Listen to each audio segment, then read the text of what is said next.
Pero hoy vamos a ver filosofía, específicamente filosofía latinoamericana, que es una rama específica, o sea, una visión muy particular de la filosofía. Pero para eso primero voy a hacer un poco una introducción general para poder entender qué es lo que propone la filosofía latinoamericana. Entonces, bueno, específicamente vamos a ver a un filósofo argentino que murió el año pasado, Enrique Dussel. Pero para llegar a él, te voy a hacer una breve introducción, un recorrido un poco histórico para entender el panorama de la filosofía general y cómo se llega a Enrique Dussel. Bueno, ustedes seguramente por lo menos alguna idea tendrán. La filosofía que empieza en Grecia.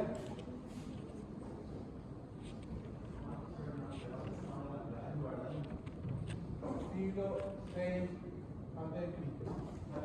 Y los que están atrás se pueden venir. ¿Saben que yo hago aquí este cierro? Este cierro, no lo miro que ahora, pero ese es mi truco ahora. Dale. Así para que les van a escuchar. Acá pueden estar aquí.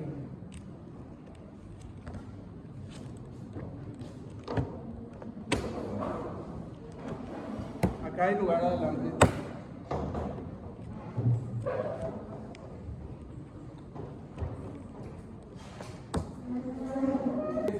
Siglo VI a.C.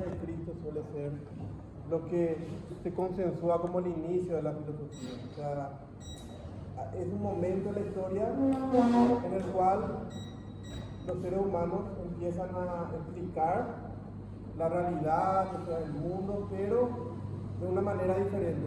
Los seres humanos son mucho más antiguos. El Homo sapiens tiene ya miles de años de existencia en ese momento. Imagínense que ahí estamos hablando de Tales de Mileto, que ustedes daban en geometría el teorema de Tales. Ya está muy evolucionada la humanidad. Antes de eso tenía muchísimos miles de años de desarrollo. Pero esa humanidad tan vieja ya explicaba las cosas. ¿Cómo explicaba? Con el mito. El mito es un tipo de explicación de la realidad que está muy ligada a la religión. Mito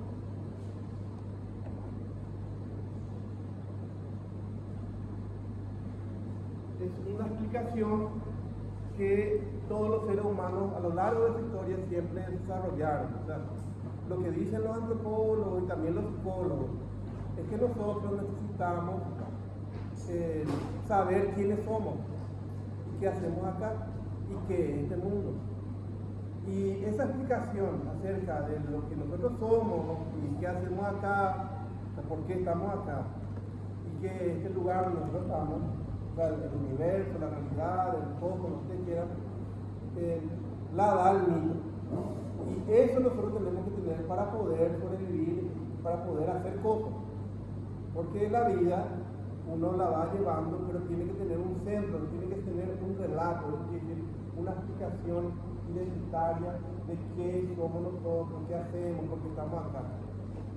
Todos nosotros eso tenemos, desde chicos. Entonces, desde chicos se nos dice, después crecemos y ¿qué es lo que pasa? Empiezan a desbordarse esas cosas que nosotros creíamos de chicos. Pero ¿por qué funcionan esas cosas? ¿Por qué nos permiten vivir? ¿Entienden? Entonces, el mito no es solamente, fíjense, una cuestión religiosa, sino que también es una cuestión psicológica, es una narrativa, es un relato, un cuento que nosotros absorbemos, que nos cuentan y nosotros necesitamos creer. ¿Entienden? Porque de lo contrario, repito, no funcionamos en la vida. O sea, nosotros no, como somos unos seres simbólicos, unos seres que construimos el mundo en base a símbolos, no somos como los animales. Los animales no necesitan un relato. O sea, el resto de los animales, mejor dicho. Nosotros que somos un tipo especial ya de animal, sí necesitamos. ¿Por qué les digo todo eso? Porque lo que hacen, o sea, los historiadores y los antropólogos es darse cuenta que el Homo sapiens a lo largo de todo el planeta, desde miles de años, siempre tuvo esto. No hay ninguna cultura humana que no haya tenido religión y mito. ¿Vamos? ¿Y por qué hacen eso? O sea, pueden ser dioses de 4 brazos, dioses que nacen del fuego, lo que ustedes quieran, un solo Dios, muchos dioses, Dios mujer, Dios hombre, Dios niño, Dios lo que ustedes quieran. Pero siempre tienen un relato de dónde vienen y qué son, ¿entienden? Entonces, la explicación que hacen estos especialistas es decir, eso es porque nosotros necesitamos saber qué hacer en este mundo. ¿Estamos? Decir quiénes somos y sobre eso después hacemos todo lo que hacemos. Y eso, dijeron, ya terminó porque el mito ya no, nadie usa la religión hace rato, que ya tiene fuerza, pero ya no tiene la fuerza que tenía antes. ¿Está? Pero luego otra vez vienen otros estudiosos y dicen, no, el mito es un tipo de relato, entonces todos los seres humanos tienen mito en su primera fase vital. Es más, parece que toda su vida tienen. Eso quiere decir, tienen creencias que dirigen sus vidas. Eso sería el mito. O sea, no es nomás la religión, sino son creencias, son visiones cosmológicas de lo que ocurre y lo que es la realidad. Entonces nunca el mito se va del todo. ¿Está? Eso es lo que están diciendo otros. Por ejemplo, hay un polaco, Kolakowski, porque ya murió, ¿verdad? Pero ese tiene un libro sobre el mito. Campbell era apellido, no me acuerdo, así como la sopa, ¿verdad? No me acuerdo si era John o algo así. Este especialista en mito tiene un libro que es el mito y no sé qué, algo así, su libro, en realidad tiene varios. Leyó John Lucas. Tiene uno que se llama el héroe de las 1000 caras. El héroe de las 1000 caras. Porque hay una, yo no sé por qué, ¿verdad? Hay una canción de Juan con Nelly Furtado, fotografía, no sé qué. ¿Conocen? No puede ser que no lo conozcan. Nelly Furtado, para mí que Nelly Furtado, creo que ya es.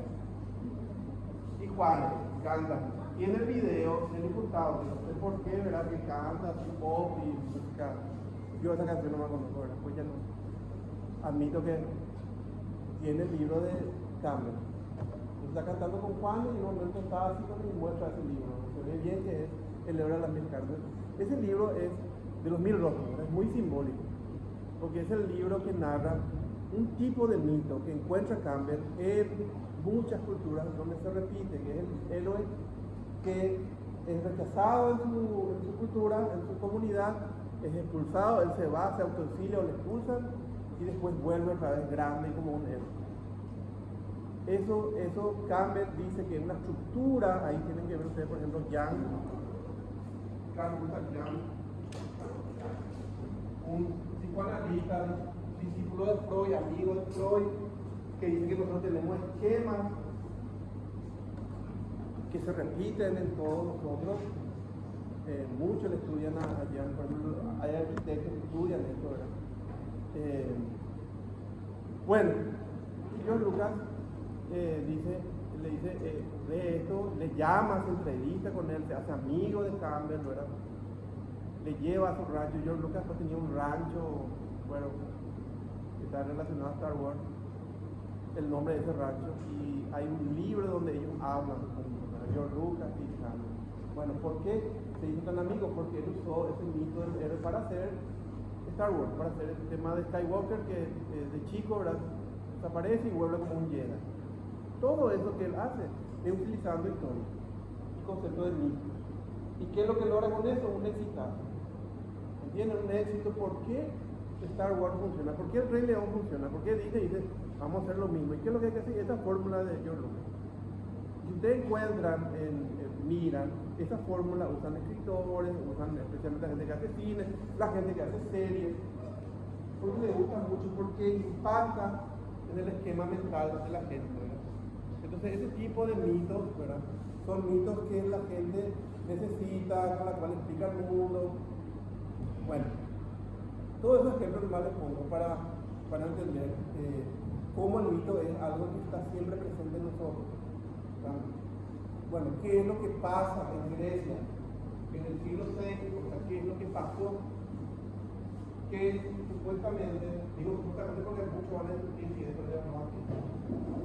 Acá empiezan a aparecer filósofos, o sea, griegos, que empiezan a explicar la realidad sin utilizar el mito.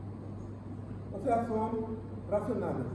Fíjense, el mito es un tipo de narración que no utiliza la lógica, que no se, digamos, se alinea a las narrativas científicas. O sea, el primer hombre es de maíz, que engendra de cada grano de maíz. Los mayas, los aztecas, todos de maíz. ¿Por qué los mayas? ¿Por qué los aztecas no de maíz? Porque ahí es la zona de... ¿Entiendes? O sea, no van a imaginar otra cosa que no sea maíz. Entonces uno dice, bueno, esto claro, inventan cosas de maíz porque eso, y así en África, y así en las zonas polares, y así, o sea, si son esquimales no van a hablar de maíz. Hablan del hielo, ¿entienden? O sea, siempre adaptan. Entonces, ningún niño, cuando está en la fogata, y es comanche, o es, qué sé yo, maya, o es ayoreo, le empieza a hacer preguntas científicas a su chamán, o a su cacique, o a su abuelo, a su paisaje. No le dice, no, el fuego es una energía que emana del calor, hermano de abuelo, no le dice eso. Se queda con ese relato y le marca eso. Ese es el trabajo del mito. Pero los griegos sí hacen eso. Empiezan a explicar poco a poco un fenómeno sin utilizar las narraciones clásicas mitológicas. ¿Entienden? Entonces ahí hay un salto del mito al logo. El mito se pasa al logo. El logo es la racionalidad, la matemática, la deducción lógica, el análisis crítico, esa palabra que ustedes seguramente dan en esta materia ahora. Tales de Mileto, Anaxímenes, Pitágoras, Heráclito, Demócrito, todos ellos empiezan a proponer teorías sobre el mundo que ya no usan Zeus, ya no dicen Apolo, ya no dice Atenea, ya no dicen los gigantes. Eso que ahora no la está filmando el de Homero, ¿verdad? La Odisea. Esa es una narración mítica que ellos absorben y creían, ¿verdad? Y eso se queda. Ahí también hay lo mismo es, ¿ven? Ese héroe que se va, que es Ulises, se va a la guerra y vuelve Ulises. El héroe que vuelve, que le reconoce a su perro, que su esposa le espera. Todas esas estructuras son estructuras que siempre son muy fuertes, ¿verdad? Ellos dejan de hacer eso. Estos filósofos, dejan sus primeros filósofos, dejan de hacer eso. Bueno, y desde ahí, desde ese momento, con Tales de Mileto, Anaxímenes, Parménides, Pitágoras, todos esos primeros, mucho antes de Sócrates, antes de Platón, antes de Aristóteles, que son así gigantes, ¿verdad? Mucho antes de ellos, nace la filosofía. Eso es. Entonces, el origen filosófico empieza en Grecia. Y esto se expande por elementos, por cuestiones culturales, políticas, porque los griegos, o sea, son una cultura muy particular como todas. Acá no voy a explicar por qué nace la filosofía, porque no fue ningún milagro, porque acá hay un... Ya se murió mucho, ¿verdad? La región de Aristóteles era así como una marca de chocolate, de leche, ¿verdad? Que tiene un libro que se llama El mito al logo, donde él explica cómo los griegos pasaron, que era especialista en cultura griega. Paso de los mitos, pasan al logo. Y él dice que es un milagro, se llama milagro griego. Pero, o sea, ¿por qué los griegos hicieron eso y no los chinos o los persas o los egipcios, que eran mucho más antiguos y estaban en ese momento también desarrollándose, ya eran mucho más antiguos que los griegos? Pero ahora ya los historiadores y sociólogos y antropólogos, hay toda una teoría que dicen que no había nada especial, sino que simplemente hay un contexto histórico subcultural que les permitió a ellos crecer y que las otras culturas no tenían. O sea, primero que tenían libertad política, o sea, podían pensar libremente. Segundo, tenían colonias donde había desarrollo económico, y cuando hay desarrollo económico uno puede pensar cierto tipo de cosas que no puede hacer cuando es persa o egipcio, no tiene ese tiempo, no hay ahí libertad. Y segundo, la religión, justo el tipo de religión, no es una religión opresora, no es una religión controladora. Porque ellos, ojo, se están yendo en contra de la religión. Y si uno contradecía las enseñanzas religiosas en Persia o en Egipto, a esa persona no le iba muy bien. Le perseguían, le apresaban o le mataban directamente. Pero en Grecia se podía hacer. Hasta cierto punto se podía hacer. Por eso nada más los griegos empiezan a desarrollar. No es que tengan nada especial ni único. Bueno, ellos se expanden porque son conquistados por los romanos.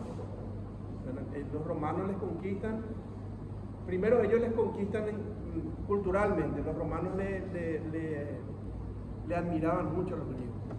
Igual se guerrean porque los romanos todo lo que había enfrente de ellos conquistaban, pero a los griegos les respetaban mucho por la cultura que habían desarrollado como por lo menos 2 siglos, qué sé yo, o más antes de ellos, ¿verdad?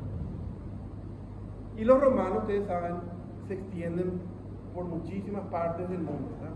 Buena parte de Europa, parte de Asia, parte de África, llegan hasta lo que es Inglaterra, o sea, España, agarran y eso se expande muchísimo.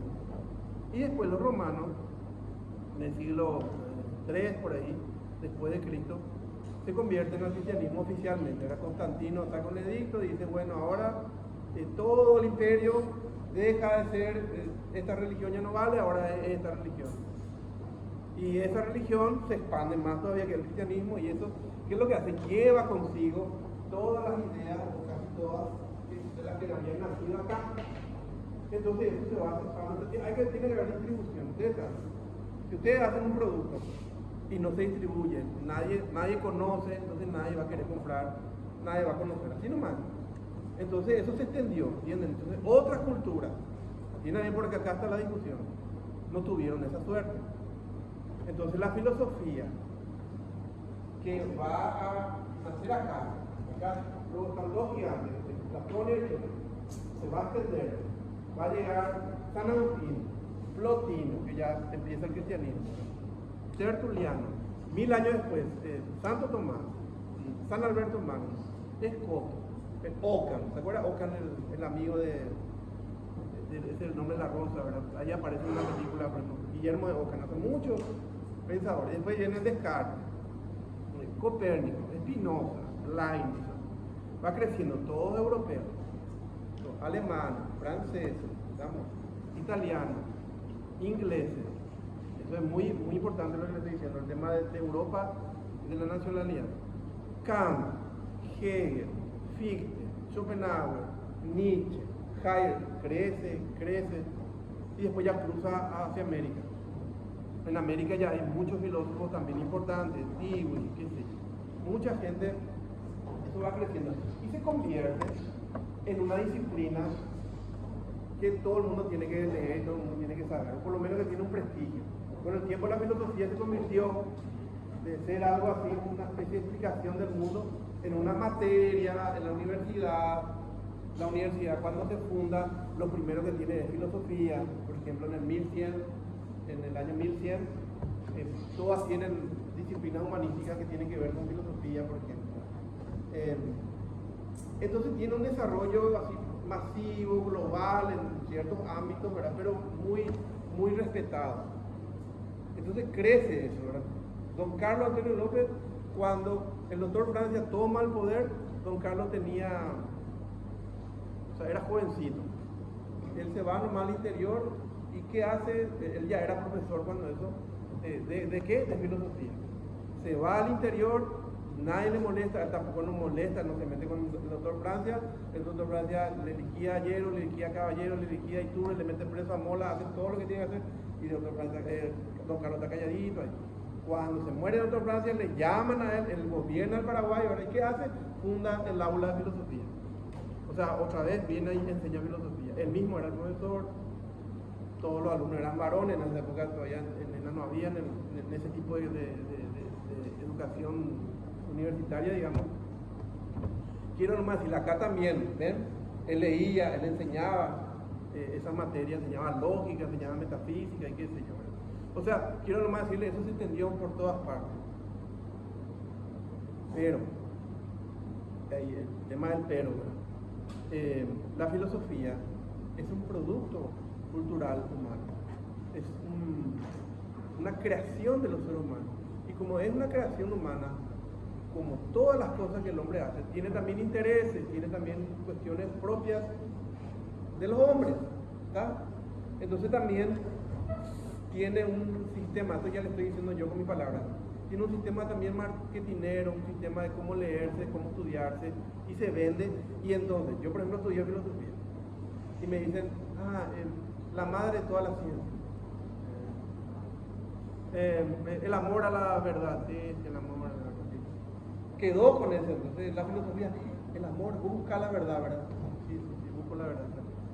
Nadie más cree en eso, pero quedó con eso, ¿entiendes? Quedó con esa, no digo mancha, quedó con esa insignia muy potente. Pero la filosofía no es una forma de explicar el mundo que tiene un montón de cosas dentro que pueden, por ejemplo, usarse para dominar a otras personas. ¿Entiendes? Para justificar cosas. Todo se justifica, eso sí es la filosofía. Cuando uno baja y le dice a Trump, ¿por qué vos querés hacer esto? Hay justificación filosófica. O sea, le dice, porque los seres humanos comercian y el comercio, tal cosa, y por lo tanto, si directamente te hacen justificaciones, todas las acciones humanas del único, cuando uno pregunta, aprieta, ya salta la filosofía. En arquitectura, donde ustedes quieran. Y esas son explicaciones que los seres humanos hacen y pueden venir otro tipo de explicación. Por eso que hay muchas filosofías, ¿entienden? Son muchas. Entonces, esta, repito, se construyó su propio mito, o sea, se construyó su propia historia. ¿Está? Eso creció y prácticamente no tuvo enemigos. O sea, no hay nadie por ahí que diga, muera la filosofía. Hasta el siglo XX, ahí sí hay cosas. Hasta el siglo XX, mediados del siglo XX, la filosofía creció y no hubo ninguna persona que diga, esto es feo, hay que lidiar. Sino que es positiva la filosofía, es buena, te hace pensar, te hace ser crítico, y en general eso es cierto. Lo que nos tiene es ese aura angelical. Es una cosa más que los hombres hacen, así como el arte, y así como la arquitectura, así como muchas otras cosas. Bueno, ¿por qué les digo eso? Porque en el siglo XX, acá en Latinoamérica, eso es lo que quiero llegar. Va a haber un grupo de pensadores de una generación que ahora ya están todos muriéndose. Sí, se murió Dussel y se está por morir, ya casi nadie queda vivo de esa generación de los años 70, que creó una corriente, que ya les voy a explicar enseguida, que justamente critica esta idea de que la filosofía nació acá y que tiene unas características que todos tenemos que imitar, ¿entienden? Eso es lo que ellos empiezan a criticar. Y son también filósofos. Entonces, esta narrativa, esta forma de contar la filosofía como algo genial y positivo y que no tiene ninguna mancha, eso es negada por estos pensadores latinoamericanos, ¿verdad? Y va a decir que es una filosofía que esconde cosas, o sea, que es colonizadora, que le ayuda a opresores, no se puede utilizar para oprimir. ¿Entienden? Eso es digamos así en general. Y que cuando yo acepto que acá nace el pensamiento filosófico y esto, ¿qué es lo que tiene? Es superior, ese fue el tema, es superior a cualquier otra cultura. O sea, hay mucha cultura antes de eso, ya les digo, muchísimas, pero estos son geniales. Estos son únicos y todos centro del conocimiento humano empieza acá, se expande por el globo. Entonces lo que ellos dicen es mentira, porque en esta misma época está China, están acá en Mesoamérica,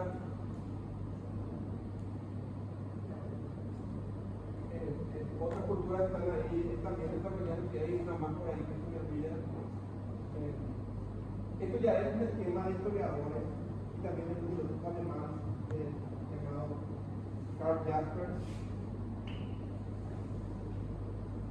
que muestran que hay un eje histórico que mostró el desarrollo en ciertas partes del planeta de un avance grande cultural, y el de los griegos es uno de ellos, solamente que se expandió y vendió la idea de que ellos son racionales, de que ahí nació la ciencia, de que ahí nació, y eso es lo que nosotros consumimos, y esto es occidental, esto es occidente, esto es clave, nosotros somos occidentales. Entonces esto no nos llega como algo exótico, lo chino, lo oriental. Hay un libro en Website, creo que era palestino, no me acuerdo. Bueno, en Website, que se llama Orientalismo, que es un libro muy genial porque ahí él muestra cómo lo oriental nunca se ve como algo crítico, científico, sino como algo religioso, exótico, profundo, misterioso, turístico, finalmente. Es la India, China, Japón, eso es lo africano, lo asiático. Y esto es acá está la gran cultura, acá está Hesíodo, Homero, Tucídides, qué sé yo, Herodoto, Esquilo, Sófocles. Todo el núcleo grande del pensamiento humano está ahí. Entonces, ellos se granjearon una gran fama, opacando ¿verdad? A ver, hay una cosa, le voy a explicar de otra manera. ¿Cómo nosotros sabemos estas cosas? ¿Cómo sabemos nosotros lo que hicieron los griegos, los romanos o los chinos? ¿Quiénes son los que se ocupan del pasado? ¿Quiénes son? ¿Cómo se llaman esos especialistas que se ocupan de contarnos lo que ocurrió en el pasado? Los historiadores. Los historiadores son personas como nosotros, ¿entienden? Ellos no tienen ninguna bola de cristal ahí y dicen, mostrame cómo fue la batalla en Waterloo, y ahí le aparece la batalla. Mostrame el momento en que le mataron a Manicalov, y aparece ahí y él mirá, y escribe. No se va al pasado él escribe, el historiador escribe el pasado con cosas que se le dan, documentos, cartas, libros, huellas, vestigios, una moneda, una espada, una fachada, un ladrillo, un cimiento, y eso le va dando datos y escribe. Entonces cuando el historiador escribe cosas, él está describiendo lo que él entiende de las cosas que encuentra. Puede llegar a contar cosas recientes. Si quiere contar la guerra del Chaco, ya le quedan, no sé, 3 por ahí de combatientes que encima ya no sabemos si van a poder hablar, ¿verdad? O sea, pero puede todavía contar cosas nuevas quiere decir la guerra civil del 47, están vivos, hay gente viva, pero él puede narrar en Palestina en la época de Cristo, por ejemplo, perfectamente puede narrar, con lo que hay, con lo que tiene. Puede narrar la guerra del 70, puede narrar la revolución de 1811, o sea, pero él no estuvo ahí, ¿entienden? Entonces, cuando ustedes leen historia del arte, historia de la arquitectura, historia del rock, historia del fútbol, historia de lo que ustedes quieran, nunca se olviden que esa persona escribe con una visión muy particular de lo que él encuentra. No es una fotografía de la verdad. No es una fotografía, no es que el tipo se va, tipo Twilight Zone, se va y saca atrás, mira lo que es lo que él encuentra y luego narra. Y entonces la historia, y eso ya pillaron, hace siglos los políticos y los reyes. La historia te narra cosas que pueden llegar a ser muy serias, o sea, bien hechas. Eso quiere decir, el historiador es muy profesional, muy científico, entre comillas, y no te quiere mentir en todo lo que pone, trata de no meter tu cuchara, o puede llegar a tergiversar y decirte mil cosas mentirosas. O tergiversar sin querer queriendo, ¿verdad? Pues, no le gusta, ¿verdad? ¿Qué es lo que está encontrando? Y se va tapando, o no cuenta, censura, ¿entienden? Entonces, yo puedo llegar a mostrar, por ejemplo, que la arquitectura judía no tuvo nada de importante porque los judíos, entonces yo soy un historiador nazi, por ejemplo, y muestro en mi libro la historia de la arquitectura y le opaco a los otros, ¿entienden? O sea, la historia siempre tiene tendencias, como también tienen los sociólogos, y tienen los antropólogos, y tienen también los filósofos, y tienen los artistas, y tienen todos los seres humanos. El tema es que uno agarra los libros de historia y lee como si fuera la verdad. O sea, así, yo vi en este libro. Cuando ustedes leí en un libro, tienen que saber que ese es un relato de un historiador. Esa es la forma en que él está explicando lo que él encontró. Por eso, le voy a dar un ejemplo. En el siglo I antes de Cristo, ya vivió un historiador, se me fue su nombre, era griego. Escribió en griego su libro, pero escribió una historia de Roma, muy famosa. Se me fue el nombre. Porque él vivió la época de emperador Augusto, César Augusto, el gran emperador. Entonces él era admirador de Roma. Entonces él escribe una historia de Roma, enorme en su libro, Historia de Roma. Ahí, en plena Roma, en el siglo I, en la época de César Augusto, ¿verdad? ¿Cuántos libros de historia de Roma desde esa época, 2000 y pico de años hasta ahora, se escribieron? Miles se escribieron. En el siglo XIX, grandes historiadores alemanes escribieron sobre Roma. En el siglo XX, ahora, por ejemplo, Pierre Grimal, por decirle uno nomás, Grimal, el gran especialista ahora, uno de los grandes, tiene una historia de Roma. ¿Por qué siguen escribiendo historias de Roma si ya hay libros? ¿Por qué no se cierran nomás? Porque es la historia de un tipo que él escribió a su manera, como él entendió, y luego viene otro y escribe otra vez, de vuelta.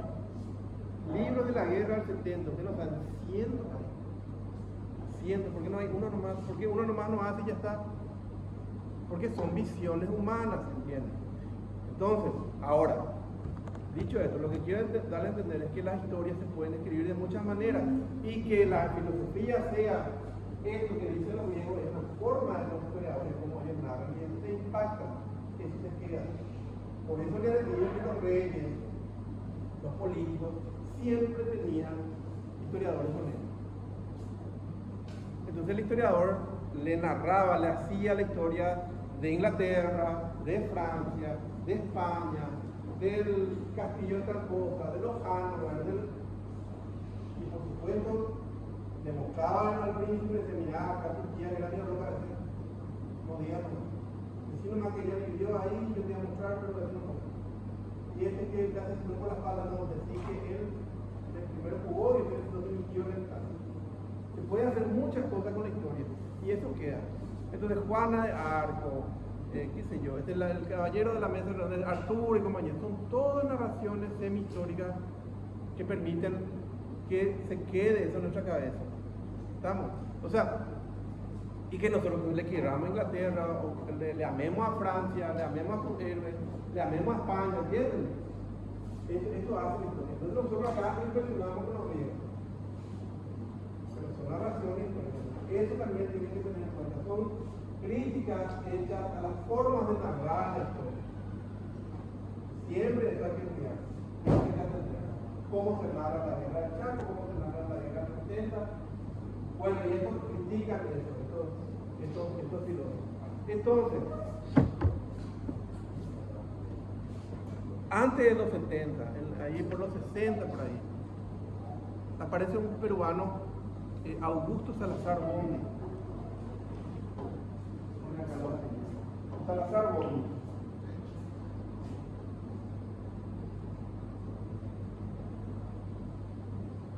Un gran filósofo peruano. Y él, o sea, ya venían debatiendo, del siglo XIX ya empiezan a debatir si la filosofía en América, qué misión tenía, si le podía ayudar, porque América era, acababa de independizarse, dejó de ser una colonia, ¿verdad? ¿Cuál era nuestro futuro? Alberdi, la calle ahí de Asunción, él por ejemplo tiene un escrito sobre la filosofía. Y él decía, por ejemplo, que nosotros tenemos que pensar como los norteamericanos, porque los norteamericanos en esa época ya empezaban a ser una potencia. Entonces decía que el tipo de filosofía norteamericana es la que nosotros tenemos que cortar, traer al verde. Siempre de buena onda, siempre él, por supuesto, queriendo ayudar a América, ¿verdad? América del Sur. Eso es el siglo XIX. Pero en el siglo XX, Salazar, hay una pregunta que lanza un otro filósofo también mexicano, Leopoldo Sea.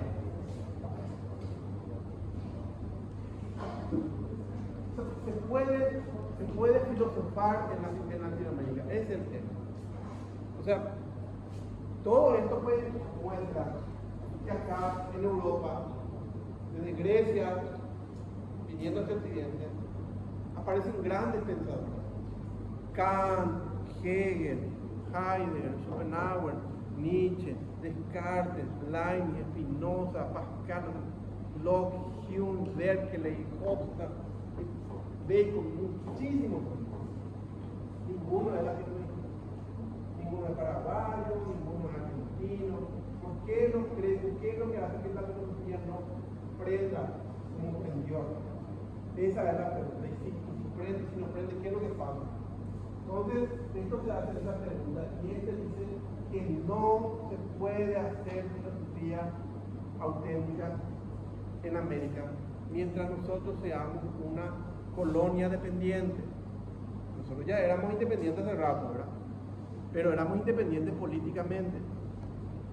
O sea, somos independientes. O sea, votamos, nos vamos a la OEA y somos un voto. Esas cosas que pasan siempre, ¿verdad? Somos naciones, somos repúblicas. Somos todos repúblicas, sí, prácticamente todos somos repúblicas. Brasil, Argentina. Pero toda la estructura cultural y económica todavía está colonizada, todavía somos dependientes. Entonces dicen, nosotros pensamos todavía y usamos muchísimas categorías de los europeos, de lo que nos habían colonizado. Y entonces eso nunca va a permitir que nosotros seamos originales y creativos, qué sé yo, sino que siempre repetimos. Esto donde estamos nosotros, por ejemplo, le voy a dar un ejemplo, la universidad. Esto es una cosa que trajeron los europeos. Entonces, Universidad Nacional, Universidad de Itapúa, Universidad del Norte, eso es un modelo europeo que tiene departamentos, que tiene facultades, que tiene decanos, que tiene rectores, que tiene nosotros eso desde que se fundó en 1889 hasta ahora, imitamos. Todas las universidades del mundo imitan ese modelo. ¿Dónde nació eso? Con los europeos. ¿Cómo? ¿De dónde viene el tema del colegio y la escuela? De los europeos. O sea, entonces, todo lo que nosotros hacemos, la forma de explicar, todo siempre viene de ahí. Entonces siempre vamos a tener el germen europeo nosotros. Entonces nunca somos totalmente auténticos. Eso es lo que dice Salazar. Entonces, la filosofía que nosotros usamos es siempre filosofía de ellos, que nosotros reproducimos nomás, que nosotros nunca es teoría nuestra, nunca es creación nuestra, sino que nosotros hacemos es repetir lo que ellos. Entonces cuando nosotros repetimos sin criticar y repetimos sin ver de dónde vino eso, entonces siempre somos una mentalidad colonizada. Eso es lo que Salazar Borni instala, y eso es lo que los jóvenes filósofos que están en este momento leyendo esto van a empezar a tratar de salirse de eso. Y ahí es donde aparece en los 70 una serie de filósofos donde encargados por Russell, las Carbone, por ejemplo, creo que era así, no me acuerdo de él, Cherubim, y no sé, unos cuantos más que no me acuerdo, que se reúnen justo en un congreso de filosofía en Argentina, en Mendoza, en 1970 y pico. Y ahí dicen, son todos pensadores que tenían 20, bueno, 30 por ahí, 30 añeros así. Y dicen, nosotros tenemos que pensar por nuestra cuenta. Tenemos ya que dejar de usar Hegel y todos estos pensadores, ¿verdad?, europeos, y empezar a crear nuestra propia filosofía que nos ayude a salir de esto que somos nosotros. Porque, a ver, ¿por qué yo voy a querer hacer una filosofía diferente acá? ¿Qué es lo que nosotros, digamos, tenemos? ¿Y qué es lo que nosotros no tenemos de los europeos o de los otros? No tenemos el desarrollo que ellos tienen. Ese fue el tema. O sea, si nosotros veíamos el futuro, le decíamos a España o a no sé, me voy a independizar de vos, andate.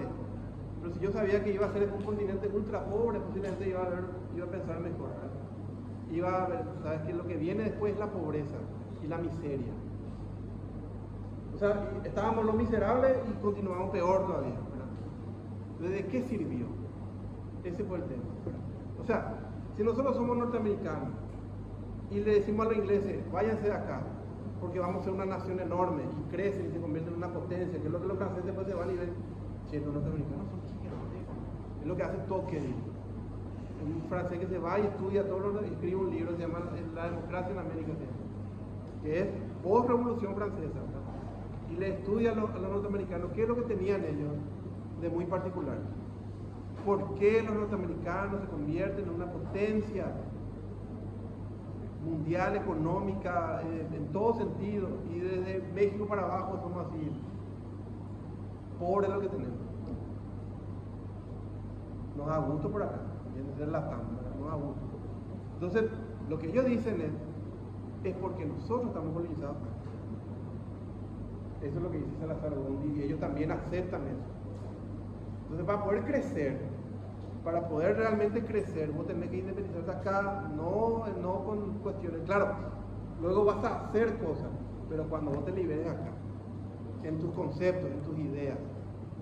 Entonces ellos dicen, la forma de hacer eso es haciendo nuestra propia filosofía, nuestro propio pensamiento. Eso es lo que ellos proponen. Por eso se llama filosofía latinoamericana, porque se supone que es algo que nosotros hacemos mirando nuestra realidad, mirando lo que ocurre acá, y no mirando lo que dijo un europeo en Alemania siglo XIX como Hegel, o como Descartes, que era un francés, qué sé yo, de cierto tipo de cultura. Encima, la cuestión es, Kant, uno usa muchísimo Kant, y Kant es un tipo que no salió ni siquiera de su ciudad. Kant no sabía ni qué es lo que pasaba al cruzar aquí, nunca en su vida salió, y sin embargo es universal. Después, ¿qué es lo que se pilla? ¿Qué es los filósofos cuando escriben cosas? Cuando proponen teorías, proponen cosas que ellos leen también y que ellos suponen. Hegel, por ejemplo, habla de cosas de América sin conocer. Dice cosas de América sin leyendo los libros de los historiadores europeos que tampoco se fueron a América. ¿Entienden? Y entonces dice cosas terribles de América. Los americanos les odian, o sea, los filósofos les odian a Hegel, o a Schopenhauer, o a Nietzsche. Nietzsche también dice cosas terribles. Porque desconoce. Es lo mismo que cuando nosotros decimos cosas de Palestina o de Israel, no estamos ahí, no sabemos la realidad de ellos. Y escribimos, hacemos, y ellos hacían teorías enormes sobre la humanidad, incluyéndole a América. Y por ejemplo, Hegel decía que en América no había historia. O si no, eran todos, como son todos ahí blancos en esa época, son racistas. Kant es racista, tiene cosas racistas. Uno lee y después encuentra, Aristóteles ya era racista. Vamos, Hegel era racista. Entonces tienen esos elementos y nosotros eso traemos. Y leemos y son nuestros héroes. ¿Está? Y eso es lo que impresa. Entonces, todo eso esa gente quiere desechar. Y propone que nosotros hagamos nuestras propias teorías, hagamos todo en filosofía, y si eso se hace en filosofía, se puede hacer en cualquier otro ámbito, en arquitectura, en lo que ustedes quieran, se puede hacer. Y ahí entonces empieza un programa programa me refiero a un proyecto de hacer, de pensar de una nueva forma de hacer filosofía. Pero, ¿cómo se hace eso? Sin pensar como los europeos. Uno no puede sacarse el cerebro y inaugurar un nuevo cerebro. No quiero más el cerebro europeo colonizado, dame otro. Eso no se puede hacer. ¿Cómo se hace? Bueno, y ahí empiezan ellos a desarrollar su propia filosofía. Y de lo que, repito, de lo que nosotros vamos a ver acá, especialmente este es el más conocido, el más famoso, el que se hizo así, global, en YouTube, está por todas partes, es muy importante. Como yo el año pasado muchas veces le hice homenaje a Enrique Dussel. Y él escribe un libro ahí en los 70 y pico que se llamó justamente Filosofía de la Liberación. Y ese título, Filosofía de la Liberación,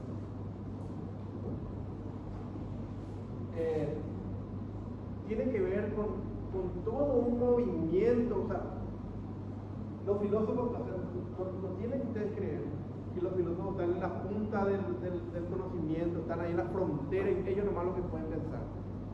También están pensando los educadores. Aparece un educador brasileño que hace una pedagogía de la liberación.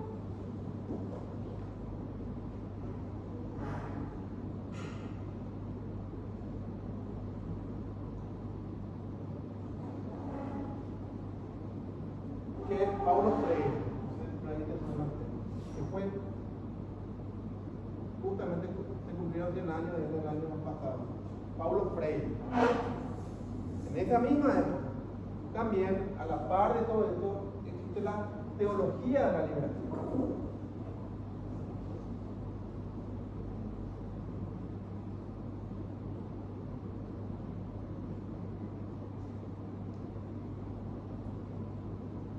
También él fundó, es un peruano, murió hace ahí en enero por ahí, Aguirre creo que hace perdido, de muchos brasileños, estamos unos cuantos acá, teólogos, católicos, realmente, después van a también meterse protestantes, evangélicos.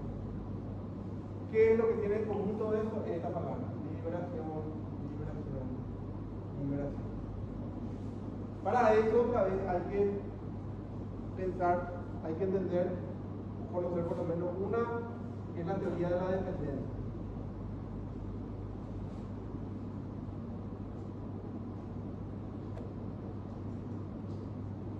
¿Qué desarrollan los brasileños? Uno de ellos, o sea, uno de los principales de esta teoría, es Enrique Cardoso, que fue presidente de Brasil antes de Lula. Fue 2 periodos presidente de Brasil. Fernando Enrique Cardoso, por ahí no sé si suena a ustedes, que ya era un gran pensador economista, ¿verdad? Que había desarrollado una gran teoría en los años 70, 60, que se llamaba teoría de la dependencia, que después se convierte en político y se convierte en presidente de Brasil, ¿verdad? Pero que todo el mundo ya le conocía porque escribió muchos libros y era un teórico así de la economía. ¿Qué es lo que dice la teoría de la dependencia? Que América simplemente es un continente dependiente de otros poderosos continentes, de otras economías, que no puede decidir muchas cosas de su progreso, digamos, interno, porque depende de lo que le diga Estados Unidos, de lo que le diga Europa, de lo que le digan las otras grandes potencias, ¿entiendes? No es una potencia negociar, no puede entrar a cuerpear con Europa, con Estados Unidos, con la OPEP, qué sé yo. O sea, es un país que está ahí, que tiene sus cosas, y siempre al final le dice, vos me vas a dar tu banana y yo te voy a dar 2 barriles de petróleo. ¿Qué sé yo? O sea, siempre le está proponiendo cosas que no le convienen en general. Eso te estoy diciendo, es un resumen muy general de la teoría de la dependencia. Lo que mostraba era que América, esta teoría de la dependencia, especialmente América del Sur, ¿verdad? América del Sur. Estados Unidos no. Al contrario, nosotros somos dependientes de Estados Unidos, ¿entiendes? O sea, del norte. Todas esas cosas que ustedes vean del sur y del norte, bueno, todo eso está también acá. Entonces, ahí lo que está mostrando es que globalmente nosotros nunca fuimos una potencia a ser tenida en cuenta. Eso es de los años 60. Ahora Brasil entra con el BRIC, ¿ven? Está ahí con la India, está con, no me acuerdo quién, con China, qué sé yo, ¿verdad? Ahora es un tipo de potencia específica, Brasil, por ejemplo. Pero en general, no éramos importantes. Y si nosotros no somos importantes en esto, nosotros siempre vamos a ser una colonia. Somos, ¿cómo les digo? Repúblicas independientes, supuestamente decidimos, pero a la larga, donde realmente se deciden las cosas son en el ámbito económico. ¿Entiendes? Eso es lo que influye mucho en la política. Y ahí nosotros no tenemos mucha fuerza. Y cuando eso teníamos menos fuerza todavía. Entonces, está eso en el ambiente. Está eso en el ambiente, ¿verdad? Esto de que nosotros somos dependientes. Y esto es lo que influye en esto, para que venga. Si somos dependientes, ¿qué es lo que tenemos que hacer? Y liberarnos. Por eso viene todo esto. Eso es lo que está en este momento en la historia de América, ahí después de la Segunda Guerra Mundial. América del Sur, a querer salirse dentro de todo un contexto mucho más complejo que yo no les puedo ahora explicar todo, ¿verdad? Dictaduras militares, el comunismo, muchas cosas están ahí por debajo, ¿verdad? Entonces, este Freire, este brasileño, Paulo Freire, hace poco se inauguró una estatua el año pasado, por un centenario, en la Universidad de Cambridge. Ahí le hicieron homenaje a una estatua de Paulo Freire en Inglaterra. Porque reconocen que fue un gran teórico que aportó mucho a la teoría de la educación. Freire decía que la educación lo de la innovación. Que la educación, en vez de hacernos seres pensantes y liberarnos, nos convierte en ovejillos. Nos convierte en seres repetidores. La educación primaria, la primera educación, es la que realmente vale, que es la que realmente hace que nosotros queramos leer o no leer. Porque ahora si uno ya no lee, ustedes ya no van a leer. ¿Dónde se hace a dónde hay que ir? Al niño hay que ir, no al universitario. El universitario ya está, ya es adulto ya. Ese sí no leyó en su vida, ya no va a leer, mañana va a decir, ¿cómo me gustan los libros? Ya no va a leer. Al niño ahí, y ahí, ¿qué se le hace al niño? Repetir, dictado, así era en esa época. A mí me tocó eso. No te cuaderno, y empezaba a dictar, y nos quedamos como robots. Entonces, si no, escribía, pues, copien esto. Entonces no decía, ¿vos qué te parece? ¿A vos qué te parece? ¿Vos qué leíste? Eso se llama educación bancaria. Educación bancaria es decir, el niño en su banco y mirando y su cerebro en blanco, abierto, está discutido. Y él esperando que la profesora meta con lo siguiente. ¿Estamos? Esa es la educación, se llama educación bancaria. ¿Qué supone que el niño es un niño que está en blanco y que es totalmente dependiente de lo que su propio maestro va a decir? Que se tiene que cargar suma, resta, saber leer, y todas las cosas que tengan un niño en la escuela. Ahora la reforma educativa, ustedes acá ya saben, todos son de reforma educativa. La reforma educativa ya no creen justamente lo que Freire propuso. Y propusieron también otros pedagogos, Piaget, Vygotsky, todos estos teóricos que dicen que el niño cuando viene a la escuela, cuando hace el preescolar y tiene 5 años, 6 años, ya tiene todo un universo creado, porque ya habla. Cuando ya habla, tiene un lenguaje desarrollado y ahí ya no hay cosas, él no está en blanco. Cuando se le abre el cerebro al niño, es un universo ya de sensibilidades, de conocimiento, de hábitos, de 1000 cosas ya. No es que está en blanco como se creía. Esas son las cosas que Freire y otros fueron desarrollando. Entonces, acá hay que empezar en la pedagogía, hay que liberarse en el momento de enseñar para que él sea independiente, para que él piense por su cuenta, para que él sea creativo, para que él nos ayude para que él se libere. Ahí es donde Freire entra con el niño, directamente, ¿verdad? Eso es lo que él propone. Bueno, eso muchas escuelas llevaron, otras no, en general tuvo muchos problemas, ¿verdad? ¿Por qué? ¿Por qué va a tener problemas? Y porque se enfrenta con las corrientes hegemónicas de poder y de cómo se tiene que educar. Entonces directamente ir en contra del Ministerio de Educación, por ejemplo.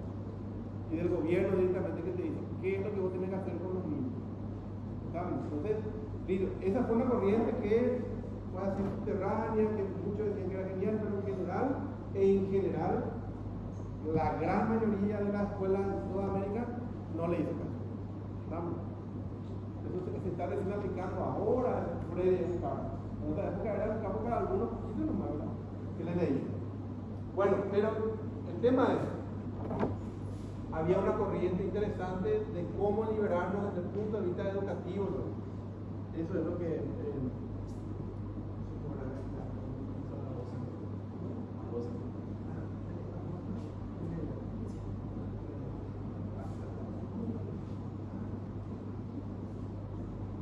tenemos muchos...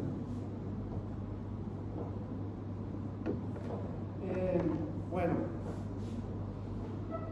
está la pedagogía de la liberación y luego está la teología de la liberación. Fíjense, América, a ver, vuelvo otra vez al tema de Norteamérica, ¿verdad? Sigue como ejemplo. Norteamérica se independiza un poco antes nomás de Sudamérica. En 1776 ellos expulsan a los ingleses, tienen algunas cuantas batallas, pues ya son independientes y empiezan a crecer. Y se convierten en una potencia. Nosotros, 1810, Argentina, ahí nomás Argentina, Paraguay, ahí empiezan los países a independizarse. Casi todos, prácticamente todos. Chile, todos empiezan a salir. Casi al mismo tiempo que Estados Unidos, una diferencia de, pónganle, de 30, 25 años, ¿verdad? ¿Por qué Estados Unidos se convierte en lo que dice que América no logra? Eso hay que ver lo que dice Bolívar más que nada. San Martín no tanto. San Martín era muy bueno, San Martín, Bolívar era el que pilla cosas, ¿verdad? ¿Por qué América no logra despegar? ¿Por qué no logra crecer como crecieron? Y ahí hay una cuestión que no es muy lindo decir, pero tiene que ver con el tema religioso. De este lado éramos todos católicos y así eran protestantes. Y la forma de la religión protestante, la forma en que le hace pensar el calvinismo, esa es una teoría de un sociólogo, Max Weber.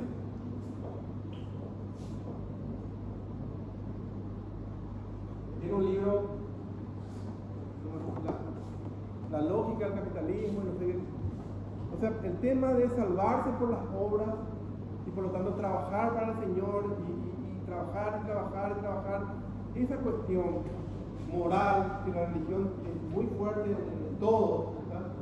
Hace que uno empiece a hacer crecer a la comunidad donde uno está. Y esto es lo que había en el norte. Nosotros tenemos otro tipo de religión que no tiene otras cosas, por supuesto, pero no tiene ese tipo de moral de salvarse por las obras, de trabajar por el Señor y qué sé yo. Entonces, eso es un eje que explica. ¿Estamos? Entonces, esta zona era una zona, o sea, América del Sur, es todavía. Brasil creo que es el país que más católicos tiene todavía. Muy católica, muy romana, dependiente del Vaticano. El Vaticano tenía así, ¿por qué cree que el Papa argentino? Eso es todas cuestiones de decisiones políticas. No crean que es porque se votó, no, estas son todas decisiones políticas. Tenés que seguir fortaleciendo una zona que todavía tiene mucho, porque en Europa ya no hay. O sea, ¿dónde hay muchos católicos? En América, entonces Papa. ¿Qué tenemos? Y ahí está la Argentina. Venimos acá. ¿Cómo va a ser? Porque necesitamos tener a alguien que represente, así es representaciones, ¿verdad? Entonces, muchísima gente, también la iglesia tenía su propia forma de trabajar, y la iglesia tiene dos grandes encuentros en Puebla, que está en México, y en Medellín, que está en Colombia. No me acuerdo cuál fue el primero, pero está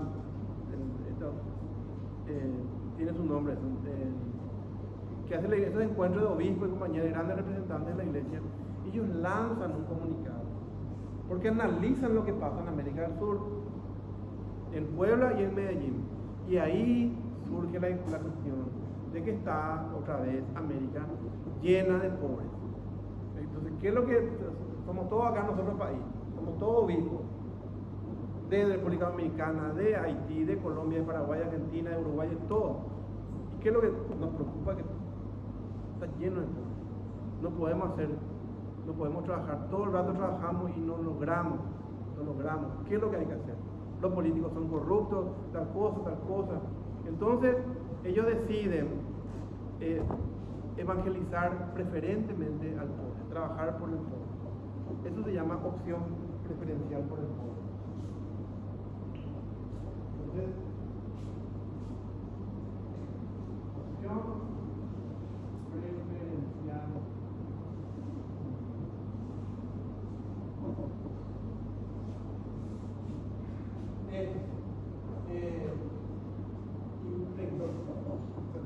La iglesia católica es una iglesia centralizada. Centralizada quiere decir, viene la orden de Roma y todita la iglesia repite. Esa era la orden desde ahí, desde que viene de América, le dice a Roma, ¿saben qué? Nosotros analizamos el tema de la pobreza. Nada se puede hacer si no se trabaja con la pobreza. Entonces Roma entiende y dice, bueno, ok, entonces ¿qué le vamos a hacer? Opción preferencial por el pobre. O sea, vamos a visualizarle, vamos a ver que acá hay mucha gente pobre y por ellos tenemos que trabajar. Entonces, todos los países, todo el mundo tiene que hablar siempre pobre, trabajar con él, sacarle, ver las formas de ayudarle. Entonces, esta cuestión, no saben ustedes cómo sonaba en los 70, en los 80. Si uno se iba a misa todos los domingos, la opción preferencial, pobre, porque América tenía eso. Y nosotros que somos cristianos tenemos que preocuparnos por eso. Ese era el tema. Entonces, claro, se visualizó, ese era el tema. O sea, no sirve de nada que le acepte a Jesús y que lleve eso en su vida si no logra crecer materialmente, ¿entiendes? Entonces había que ver formas de que eso también impregne y que salga de eso. ¿Estamos? Entonces había que evangelizar a los que tienen cosas, a los que sí pueden, y decirle, mira a tu hermano pobre, qué sé yo, ¿qué podés hacer por él? Y así, esa era la política central en toda la evangelización. Pero hubo teólogos, latinoamericanos que no estaban de acuerdo con la forma que Roma, o sea, el Vaticano decía cómo había que ser. O sea, era muy, ¿qué es lo que era? Muy del púlpito nomás. Acá, amen a los pobres, Jesús fue pobre, tu hermano es pobre, qué sé yo, todo era, pero no se accionaba. Entonces algunos ya estaban hartos, gente de la iglesia, ¿verdad? Y empiezan a escribir, a pensar que acá hay que hacer también una propia teología. Y esa es la teología liberal. Porque la teología que viene de Roma, del Vaticano y compañía, es también opresora. Finalmente, ellos no conocen, o sea, el tema es, ellos no conocen lo que pasa acá. Es fácil de allá, de Europa, decir, hagan esto. Es más fácil porque ellos no están en la selva, no están en las chozas, no están en la comunidad, la última ya, última. Ellos no están ahí. Ellos no conocen lo que pasa acá. Sí, va. Entonces ellos desarrollan toda una teología donde el tema de la praxis, y este es muy claro, el tema de la praxis,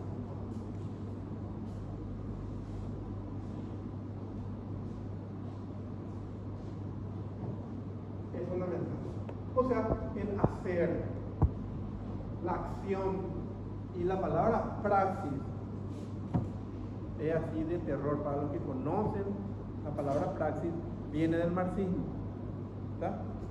O sea, el marxismo es el marxismo es el tipo de filosofía, es un tipo de filosofía que dice que uno tiene que actuar en la sociedad, en la comunidad, tiene que hacer cosas, no tiene que nomás, decía Marx, los filósofos han tratado siempre de interpretar el mundo, de lo que se trata es de cambiarlo. El tema hay que cambiar, el mundo está muy bien, pero ¿qué hacer? Ese es el tema. Entonces el marxismo siempre tiene una pata en la praxis, siempre tiene una pata en la acción política, ¿está? Y el marxismo era una corriente, se leía muchísimo, y esto empezaban a leer. Y el marxismo, ¿qué tiene ahí nomás, ahí cerquita a su lado? El comunismo. Entonces, el comunismo, que es una corriente que se nutre muchísimo del marxismo. El marxismo no es igual al comunismo, pero están muy cercanos. están muy cercanos, ¿verdad? Utiliza muchísimas cuestiones del marxismo y del comunismo. Cuando uno hablaba de praxis ya, ese país es comunista. Están hablando de praxis política ya y tienen que evangelizar en la iglesia. No ir y decirle que tienen que cultivar la huerta o que tienen que... Empezaban a decirle otras cosas, ¿entienden? Bueno, y de ahí es que algunos se abren de la iglesia, porque son sancionados. Cuando la iglesia ve, voy a hacer un poco así de historia ya de Latinoamérica, cuando la iglesia en Roma ve, con los años, empiezan a haber grupos de sacerdotes latinoamericanos que empezaban a pensar diferente a lo que ellos ordenaban. Ellos decían, hagan así, y ellos hacían otra cosa. Decían, no hagan así, ¿por qué se van y hacen huerta? ¿Por qué hacen esto? Porque viene un comisionado especial de Roma y empieza a sancionarle a lo más importante. ¿Ese saben quién fue? Mira. El que luego fue el ministro de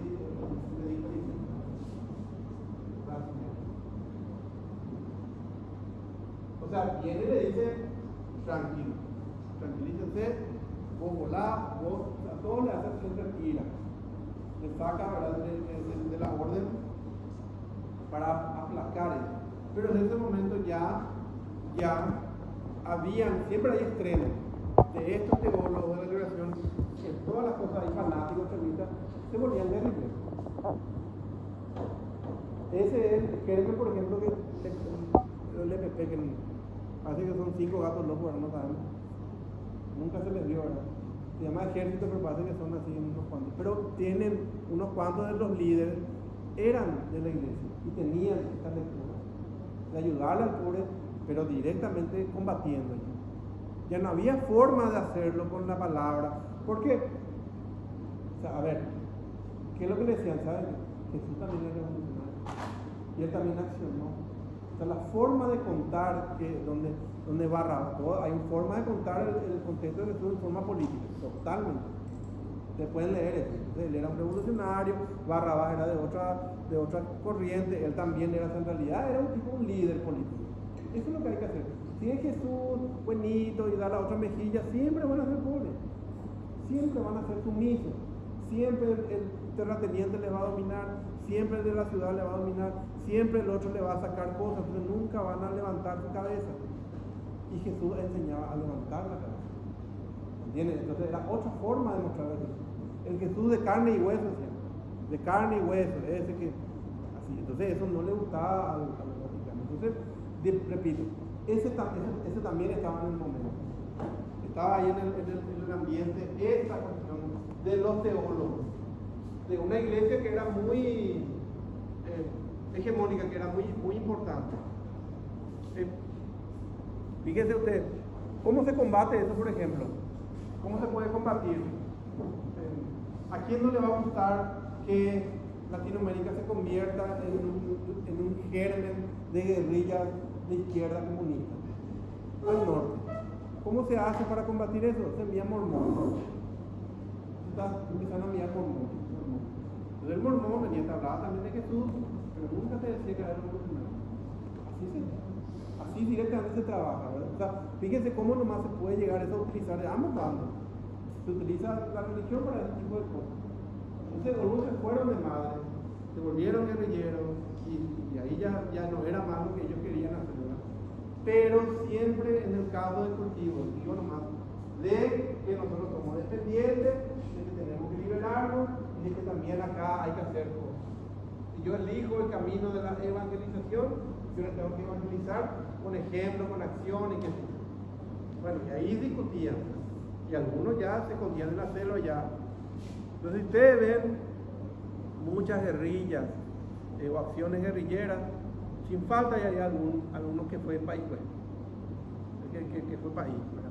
Que estudió, entonces él dice, yo acá ya no aguanto porque la iglesia lo opresora y el obispo lo está vendido y el arzobispo lo responde a Roma, entonces yo me voy a ir con los pobres y yo voy a trabajar con ellos. Y ahí hay, repito, extremo y extremo. Hay muchas formas posibles de hacer eso. Esa es una nomás, una que se puede más, la que salió del esquema. Bueno, y en ese contexto, de pedagogía de la liberación, de teología de la liberación, de todo esto que están tratando de sacar para adelante, aparece eso. Y lo primero que critican es esta idea de que la filosofía es una sola. Porque es lo contrario, si yo acepto que la filosofía viene y es una sola y es la europea, entonces ahí ya directamente soy colonizado, acepto el pensamiento del colonizador. Y la idea es dejar de ser colonia también acá. Nosotros dejamos de ser colonia hace 200 años, pero todavía somos colonia acá, en las ideas, en los conceptos. Eso es lo que dicen ellos, sacarnos, extirparnos. Y bueno, y ahí y sus compañeros empiezan un programa de desarrollo de la filosofía latinoamericana. Hasta acá, ¿qué tal? ¿Se está entendiendo? ¿Preguntas? ¿Comentarios? ¿Quién quiere ser guerrillero? Nadie quiere ser guerrillero. Bueno, Martín.